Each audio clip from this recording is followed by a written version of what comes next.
The rain came down in sheets that Tuesday morning, the kind of relentless downpour that turned roads into rivers and made windshield wipers nearly useless. Jack Morrison gripped the steering wheel of his old Honda, squinting through the grey curtain of water as he drove toward Bennett Manufacturing, where he'd worked as a production supervisor for the past 3 years. He was already running 15 minutes behind schedule. His 7-year-old daughter, Lily, had woken up with a stomachache, and he'd spent precious minutes making sure she was comfortable before his neighbor Mrs. Chen arrived to watch her. Being a single father meant every decision had weight, every delay had consequences, and his boss, Harold Winters, had made it crystal clear last month. One more late arrival and Jack would be looking for a new job. Jack checked his watch anxiously. If the traffic cleared, he might still make it by 8 o'clock.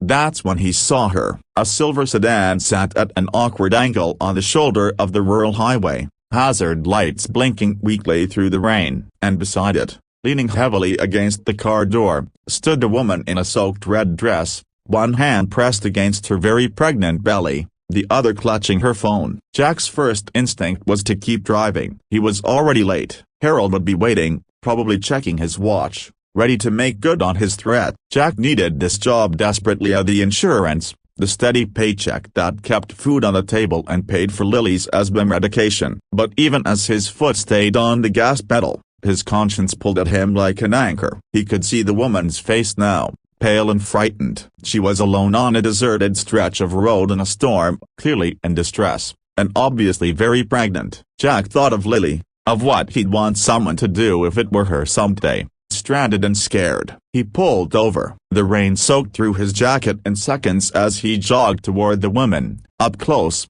he could see she was probably in her early 30s, with blonde hair plastered to her face and mascara running down her cheeks, though whether from rain or tears, he couldn't tell. "Ma'am, are you all right?" Jack called over the sound of the downpour. The woman looked up, relief flooding her features. "My car broke down," she said, her voice tight with barely controlled panic, "and I think the baby might be coming." "The contraction started about 20 minutes ago. I called 911, but they said with the flooding, the ambulance can't get here for at least 45 minutes. Jack's eyes widened. 45 minutes was a very long time for a woman in labor. "How far apart are the contractions?" he asked, moving closer. "Maybe 7 or 8 minutes. I'm not due for another 2 weeks." But as she gasped and doubled over, her hand gripping the car door so hard her knuckles went white. Jack made his decision in that instant. "My car's right there. I'm taking you to County General. It's only 10 minutes away." The woman looked at him through the rain, seeing a man in his mid-30s with honest brown eyes and a dark jacket already soaked through, kneeling beside her on a wet highway without hesitation. She nodded. Jack helped her to his car as gently as he could, settling her in the passenger seat and cranking up the heat. As he pulled back onto the highway, she tried to catch her breath between contractions. "I'm Jack," he said, keeping his voice calm even as his heart raced. "What's your name?" "Victoria," she managed. "Victoria Bennett." The name registered dimly. A Bennett, like Bennett Manufacturing, but Jack was too focused on driving safely through the rain and monitoring Victoria's condition to think much about it. "Do you have someone I should call?" he asked. "Your husband, family?" Victoria shook her head. It's complicated. I'm doing this alone." Her voice caught, which seemed like such a brave decision when I made it, "but right now, you're not alone," Jack said firmly. "I've got you." "We'll be at the hospital in just a few minutes." Another contraction hit, this one stronger, and Victoria cried out. Jack pressed down on the accelerator, his old Honda protesting as he pushed it faster than he probably should have in these conditions. "Tell me about the baby," he said, trying to keep her focused. "Do you know what you're having?" "A boy," Victoria said, breathing hard. "I'm going to name him James, after my father." "That's a good name," Jack said, strong. "My daughter's name is Lily. She's 7. She's homesick today, which is why I was running late when I found you." Victoria looked at him, really looked at him. "You were late for work, and you stopped anyway." Jack gave a wry smile. "Yeah, my boss is probably going to fire me for this, but that's okay." "You needed help." Something shifted in Victoria's expression,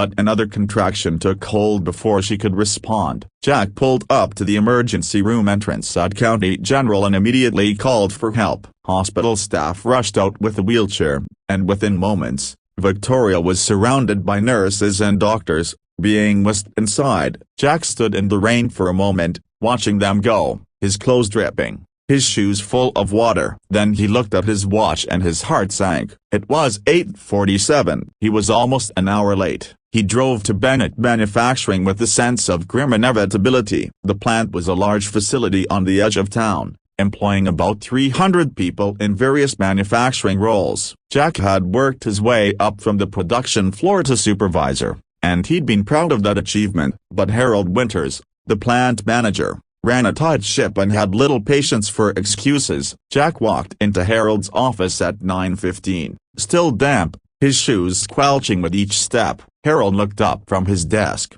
his thin face set in hard lines. "Morrison, you're over an hour late." "I know, sir." "I can explain it." "I don't want to hear it," Harold cut him off. "I warned you last month. I told you explicitly that another late arrival would mean termination. Do you remember that conversation?"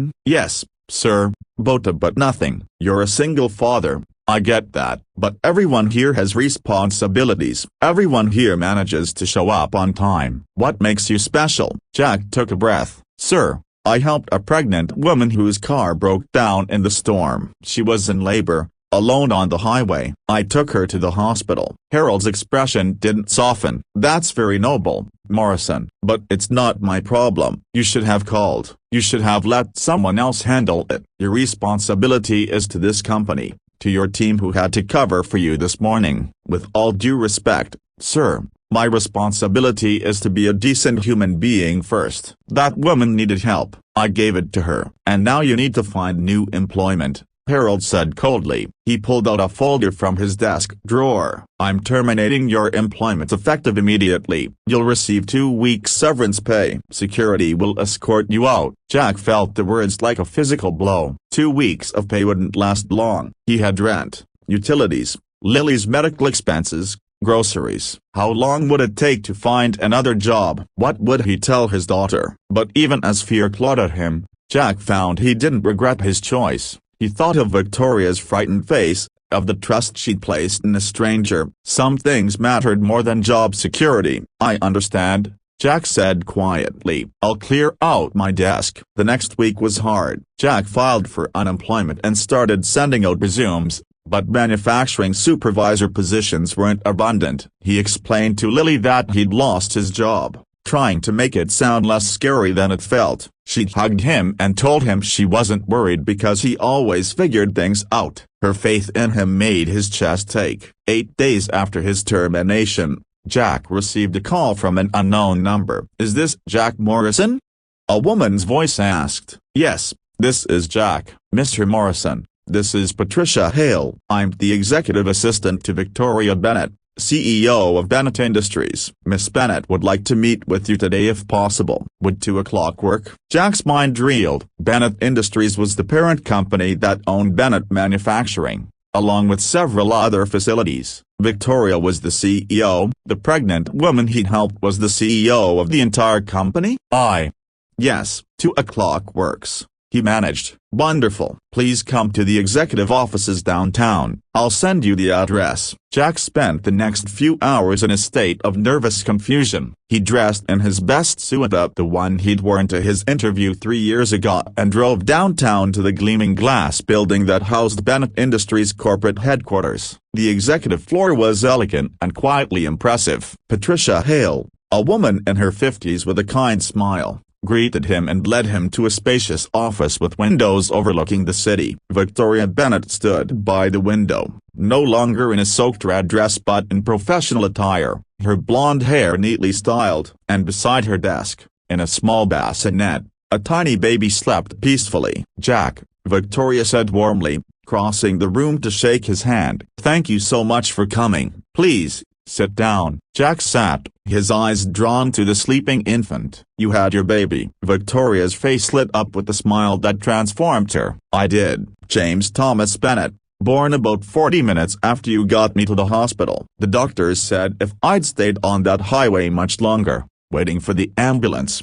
Well, it could have been very dangerous for both of us. I'm glad you're both all right, Jack said sincerely. Thanks to you. Victoria sat down across from him. Jack, I need to tell you something. I spent that entire car ride to the hospital watching you, the way you stayed calm, the way you talked to me to keep me focused, the way you drove carefully despite the urgency. And when you said you were late for work and your boss would probably fire you, I asked which company you worked for. Jack's stomach tightened. Bennett Manufacturing, my company, Victoria confirmed. I called the plant that afternoon, after James was born. I spoke with Harold Winters. He told me he'd fired you that morning for being late. He was within his rights, Jack said, though the words tasted bitter. He'd warned me. He was within his policy rights, Victoria corrected. But he was absolutely wrong. Do you know what kind of employees I want in my company, Jack? People who see someone in need and stop to help, even when it costs them something. People who make moral choices even when they're inconvenient. People who value human life and dignity above punctuality reports. She leaned forward. Harold Winters made a terrible decision that day. So I made a decision too. As of this morning, he's no longer the plant manager at Bennett Manufacturing. I've restructured the management team, brought in new leadership who understand that policies should serve people, not the other way around. Jack stared at her, processing this information. And I'd like to offer you a position, Victoria continued. Not your old job, but something better. I'm creating a new role, Director of Employee Relations and Safety Culture. Your job would be to work across all our facilities, ensuring that our managers understand the importance of treating employees like human beings with real lives and real challenges. You'd help develop policies that are both fair and compassionate, and you'd be empowered to intervene when you see situations being handled poorly. Jack couldn't speak for a moment. Mrs. Bennett, I don't have a college degree. I worked my way up from the production floor, which makes you perfect for this role, Victoria interrupted gently. You understand what our workers face because you've been there. You know what it's like to balance a demanding job with being a single parent, and you've proven you have the character I need in someone representing my company's values. Why? Jack asked. Why go to all this trouble for someone you barely know? Victoria stood and walked to the bassinet, looking down at her sleeping son. Because you saved my life when you didn't have to. Because you made a choice that cost you your livelihood, and you made it anyway. And because I built this company on the belief that business should make people's lives better, not worse. If my plant manager was firing employees for showing basic human decency, then I wasn't living up to my own principles. She turned back to Jack. My father started this company 50 years ago with 12 employees. He always said that profit margins matter, but people matter more. Somewhere along the way, as we grew bigger, I think we lost sight of that. You reminded me what's important. Jack felt emotion tighten his throat. I told my daughter that sometimes doing the right thing means sacrifice. I hoped I was teaching her something worth knowing, even if it cost me. You were, Victoria said softly. And now your daughter gets to see that goodness isn't just its own reward. Sometimes it opens doors you didn't even know existed. Jack took the position. The salary was nearly double what he'd been making, with better benefits and the flexibility to attend Lily's school events and doctor appointments. But more than the compensation, he found purpose in the work. Over the next year, Jack transformed employee relations across Bennett Industries. He implemented family-friendly policies, created support systems for single parents, established protocols for managers to consider context rather than just rules. Employee satisfaction scores rose, turnover decreased, and the company's reputation as a place that valued its workers grew. Victoria became not just his boss but his friend. Little James was a frequent presence at the office, and Lily adored visiting to see baby James and Miss Victoria. The two children, born into such different circumstances, formed a sweet bond as James grew from infant to toddler. On the one-year anniversary of that trainee morning, Victoria invited Jack and Lily to her home for dinner. As they sat around the table, Victoria, Jack, Lily, and James in his high chair, Victoria raised her glass. A toast, she said, to the man who stopped in the rain, to the choice that changed everything, and to the reminder that character isn't about what we do when it's convenient, but what we do when it costs us something. Jack clinked his glass against hers, then looked at Lily, who was making silly faces at James. "I want to tell you something," Victoria said. "Before that day, I was terrified about having a baby alone. I'd chosen single motherhood deliberately. I'd used the sperm donor after years of failed relationships, but the reality was hitting me hard. I felt isolated and scared and wondered if I'd made a terrible mistake." She smiled, her eyes bright, and then this stranger appeared in the rain and showed me that even when we're alone, we're not really alone. That there are good people who will show up when we need them. You gave me hope that day, Jack, not just for myself, but for James. Hope that he'll grow up in a world where kindness still matters, where people still stop to help. Jack felt the familiar tightness in his chest that came from deep emotion. "You gave me something too. You showed me that doing the right thing isn't naive or foolish. That sometimes it really does matter, really does make a difference." "Daddy," Lily spoke up, "is this why you always tell me to help people even when it's hard?" "Yes, sweetheart, because people matter more than rules, more than convenience, more than being on time." "Always." Lily nodded seriously, then turned back to making James giggle. Years later, when Jack was promoted to Vice President of Human Resources, he kept a photo on his desk. It showed him and Victoria on that rainy highway